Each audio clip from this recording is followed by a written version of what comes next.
வணக்கம். இந்த முழு பிரபஞ்சத்துக்கும், அதாவது யுனிவர்ஸ் முழுமைக்கும் ஒரே ஒரு பொதுவான மொழி இருக்குமான்னு என்னைக்காவது யோசிச்சு பார்த்திருக்கீங்களா? அப்படி ஒன்னு இருந்துச்சுன்னா அது என்னவா இருக்கும்? வாங்க, அதைத்தான் இன்னைக்கு நாம பார்க்க போறோம். இப்போ இந்த ஒரு கேள்விதான் நம்மளோட இந்த முழு தேடலுக்குமே ஒரு ஸ்டார்டிங் பாயிண்ட். இவ்ளோ பெரிய பிரபஞ்சத்துல மனுஷங்க, விலங்குகள், ஏன் நட்சத்திரங்கள் வரைக்கும் எல்லாத்தையும் ஒன்னா இணைக்கிற மாதிரி ஒரு மொழி இருக்க முடியுமா? ஆமாங்க, அந்த மொழி இசைதான். வார்த்தைகள் தேவைப்படாத வெறும் உணர்வுகளாலையும் அதிர்வுகளாலையும் பேசப்படுற ஒரு மொழி. இப்ப நீங்க கேட்கலாம், இது என்னப்பா ஏதோ கற்பனை மாதிரி சொல்றீங்களேன்னு. ஆனா இதுக்கு பின்னாடி ஒரு ஆழமான அறிவியல் இருக்கு. நீங்க தமிழிசையை எடுத்துக்கோங்க, இல்ல கர்நாடக சங்கீதம், ஏன் வெஸ்டர்ன் மியூசிக் கூட எடுத்துக்கோங்க. எதுவா இருந்தாலும் சரி, எல்லாத்துக்கும் அடிப்படை இந்த 7 சுரங்கள் தான். இந்த 7 நோட்ஸ் தான் நாம சொல்ற அந்த பிரபஞ்ச மொழியோட அஸ்திவாரமே. இப்ப அந்த ஸ்கிரீன்ல பாருங்க, இங்க தான் ஒரு பெரிய ரகசியமே அடங்கியிருக்கு. நம்ம இந்திய இசையில சா ரி காமான்னு சொல்றோம். அதே இது வெஸ்டர்ன் மியூசிக்ல சி டி இ எஃப்னு சொல்றாங்க. ஆனா பேர் மட்டும்தான் வேற. இதுக்கு பின்னாடி இருக்கிற அந்த அதிர்வெண், அதாவது ஃப்ரீக்வன்சி, அது 100க்கு 100 ஒன்று தான். ஸோ சத்தம் ஒன்று தான், ஆனா பேர்கள் தான் பல. சரி, அப்போ இசைங்கிறது வெறும் நாம கேட்டு ரசிக்கிற விஷயம் மட்டும் இல்ல. அதுக்கு பின்னால ஒரு பக்காவான சயின்ஸ் இருக்கு. வாங்க அந்த அறிவியலுக்குள்ள கொஞ்சம் எட்டி பார்ப்போம். இந்த கருவிக்கு பேரு டியூனிங் ஃபோர்க். இத லேசா தட்டினோம்னா அதுல இருக்கிற அணுக்கள் அதிரும் பாருங்க. அந்த அதிர்வு தான் ஒலி. ரொம்ப சிம்பிள். ஆனா இங்க சுவாரஸ்யமான விஷயம் என்னன்னா, ஒரு குறிப்பிட்ட வேகத்துல அதிரும்போது வர்ற ஒலிய கரெக்டா அளந்துதான் நம்ம இசையோட முதல் நோட்டான சா அல்லது சிய முடிவு பண்றாங்க. அப்போ என்ன அர்த்தம்? ஒவ்வொரு ஸ்வரமும் ஒரு கணக்கு தான். நம்ம மனுஷங்களோட காதுகளுக்கு 20லிருந்து 20,000 ஹெர்ட்ஸ் வரைக்குமான சத்தம் தான் கேட்கும். ஆனா சத்தத்தோட உலகம் இதை விட பல மடங்கு பெருசுங்க. வௌவால், டால்ஃபின் மாதிரியான உயிரினங்கள் 1,00,000 ஹெர்ட்ஸுக்கு மேல இருக்கிற சத்தத்தை கூட கேட்கும். அதாவது நம்மள சுத்தி எத்தனையோ ஒலிகள் இருக்கு, ஆனா அதுல பலது நம்ம காதுகளுக்கு கேட்கறதே இல்ல. யோசிச்சு பாருங்க. வௌவால் மாதிரியான சில உயிரினங்கள் ஒரு ஒலியை எழுப்பி அது முன்னால இருக்கிற ஒரு பொருள் மேல பட்டு திரும்பி வரத வச்சு அந்த பொருள் எவ்வளோ தூரத்துல இருக்குன்னு கண்டுபிடிச்சிடும். இதுக்கு பேரு தான் சோனார் நேவிகேஷன். இதே டெக்னாலஜியை தான் நம்ம நீர்மூழ்கி கப்பல்களும் பயன்படுத்துது.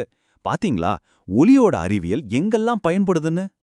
இதுவரைக்கும் நாம பொதுவா ஒலியோட அறிவியலை பத்தி பார்த்தோம். இப்போ வாங்க இன்னும் குறிப்பிட்ட நம்ம தமிழிசையோட ஆழத்துக்குள்ள போவோம். அதோட கட்டமைப்பு எவ்வளவு பிரம்மாண்டமானதுன்னு பார்க்கும்போது நீங்களே ஆச்சரியப்படுவீங்க.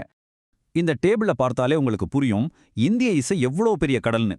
வெஸ்டர்ன் மியூசிக்ல பாத்தீங்கன்னா மேஜர், மைனர்னு சில ஸ்கேல்ஸ் தான் இருக்கும். ஆனா இங்க 72 தாய் ராகங்கள், அதாவது மேலகர்த்தா ராகங்கள், அதிலிருந்து பிறந்த 500க்கும் மேற்பட்ட சே ராகங்கள். இது ஒரு தனி பிரபஞ்சமே. தாளமும் அப்படிதான். அவங்க பெரும்பாலும் 4/4ல வாசிக்கும்போது நம்மகிட்ட 7/4, 5/4ன்னு கணக்கே போட முடியாத அளவுக்கு சிக்கலான தாளங்கள் இருக்கு. தமிழிசையில ராகம்னா அது வெறும் நோட்ஸோட வரிசை மட்டும் கிடையாது. ஒவ்வொரு ராகத்துக்கும் ஒரு தனி குணம் இருக்கு. ஒரு குறிப்பிட்ட உணர்வை கொண்டு வர சக்தி இருக்கு. உதாரணத்துக்கு ஆனந்த பைரவி ராகத்தை கேட்டா மனசுக்குள்ள ஒரு சந்தோஷம் வரும். நாட்டை ராகம் நம்ம டென்ஷனை குறைக்கும். காலையில கல்யாணி ராகம் கேட்டீங்கன்னா ஒரு புத்துணர்ச்சி கிடைக்கும்.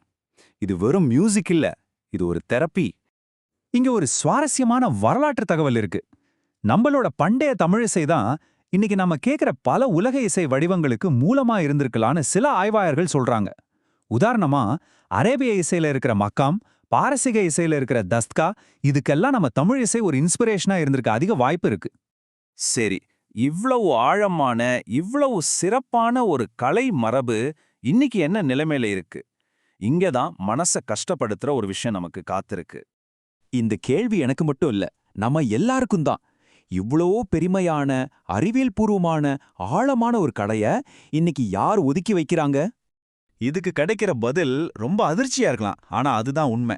இத செய்யறது மேற்கத்தியர்கள் இல்ல, வேற யாரும் இல்ல, நாம தான். நம்ம தமிழர்கள் தான். நம்ம கையில ஒரு வைரம் இருக்கு, ஆனா அதோட அருமையே நமக்கு புரியல. இங்க இருக்கிற முரண்பாட்டை நீங்களே பாருங்க. நம்ம சித்தர்கள் கொடுத்த யோகா, தியானம், மூச்சு பயிற்சி இதெல்லாம் வெளிநாட்டுக்காரங்க தலையில தூக்கி வச்சு கொண்டாடுறாங்க. ஆனா நாம என்ன பண்றோம்?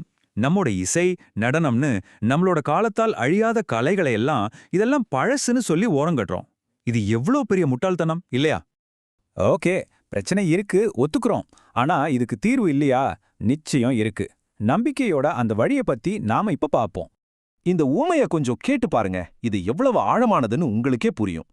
தமிழ் இசைங்கிறது ஒரு பெரிய அண்டா மாதிரி. அதுக்குள்ள உலகத்துல இருக்கிற மத்த சின்ன சின்ன இசை வடிவங்களை எல்லாம் அடக்கிடலாம். ஆனா ஒரு சின்ன பாத்திரத்துக்குள்ள அந்த பெரிய அண்டாவை வைக்க முடியுமா? முடியாதுல்ல. இதுல இருந்து என்ன தெரியுது? நம்ம இசைதான் பல இசை வடிவங்களோட தாய், அதோட ஆணிவேர். அப்போ இதுக்கு என்னதான் தீர்வு? இதோ பாருங்க, ஒரு சிம்பிளான ஆனா ரொம்ப பவர்ஃபுல்லான வழி. நம்ம கோயில்கள்ல இலவசமா தமிழ் வகுப்புகளையும் இசை வகுப்புகளையும் ஆரம்பிக்கலாம். ஸ்கூல் முடிஞ்சதும் பசங்க அங்க வந்து நம்ம கலைகளை கத்துக்கிறதுக்கு ஒரு நல்ல இடத்த உருவாக்கி கொடுக்கணும். நம்ம பாரம்பரியத்தை அடுத்த தலைமுறைக்கு கொண்டு சேர்க்க இது ஒரு அருமையான முதல் படியா இருக்கும். கடைசியா ஒரே ஒரு கேள்வியோட இந்த உரையாடலை நான் முடிக்கிறேன். காதை கிழிக்கிற சத்தத்தை எல்லாம் மியூசிக்னு கொண்டாடுற இந்த காலத்துல தமிழிசையோட அந்த மென்மை நம்ம மனசுக்குள்ள இருக்கிற வன்முறை எண்ணங்களை தகர்க்குங்கிற உண்மையை நம்ம எப்போதான் உணரப் போறோம்? அப்படி ஒருவேளை உணர்ந்தா நம்ம சமுதாயம் எவ்வளவு அழகாகும் யோசிச்சு பாருங்க.